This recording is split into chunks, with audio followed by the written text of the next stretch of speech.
The first time I ever went to a football game was this year.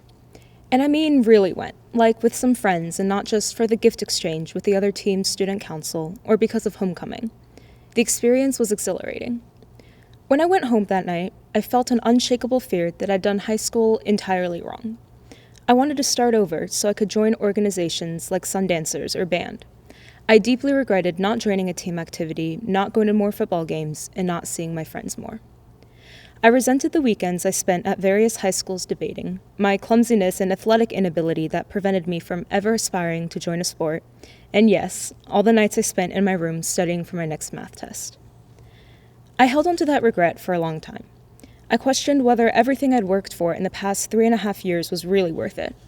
I didn't feel as if I'd gained much from my choices. And with these bizarre times, even my long-promised second semester senior year where I could finally relax was torn from me. I'm confident quite a few of you feel the same as I do.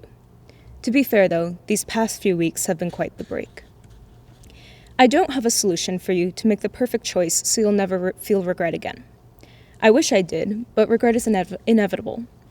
In the next 4 years and beyond, we'll come across an infinite number of choices and possibilities. That means infinite regrets and what-ifs. It's completely natural to wonder what our lives would be like if that one small thing had just been a little bit different. Maybe you should have done a different major, joined a different club, or befriended a different person. It is true that all of these would impact your life as it is now. But it's useless to cling onto these alternative branches once you've made your decision. Don't let these thoughts blind you from the present or from the beautiful results of your choices. This will only keep you from seeing the infinite futures you could have because of those very choices you regret. After all, there is no use living in the past.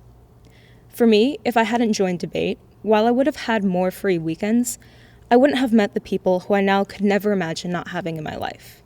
I wouldn't have attended the tournaments that helped me develop some of my strongest friendships, wouldn't have explored Chicago, and certainly wouldn't have taught the most amazing group of freshmen. While I can't say I've always loved every single minute of debate, I can say that the activity gave me a lot more than it took from me. As for the alternatives, who really knows? My inability to coordinate my body certainly would make joining a dance team particularly difficult.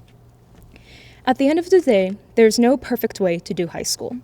We all have our own passions, loves, groups, niches, and interests. There's no reason to force yourself to follow a certain rule book. Whether it be robotics, the environmental club, or theater, these organizations and the people you met undeniably shaped you. Take those experiences and find the lessons you've learned from them. And just as there's no ideal way to approach high school, there is no ideal way to approach these next years in our lives. Whether you're taking a gap year, joining the military, or headed off to college, or any other choice out of a billion others, seize the opportunities that lay in front of you. Chase your goals, live passionately, and live without fear. There's an old Chinese folktale about fortune turning into misfortune, turning into fortune, and so on. The important part is to realize that your actions rarely have a guaranteed outcome. Don't spend hours agonizing over every little decision. What matters is what we make of our choices and how we choose to live with them.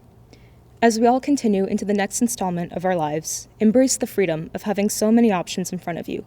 You, ultimately, have control and the ability to shape your future.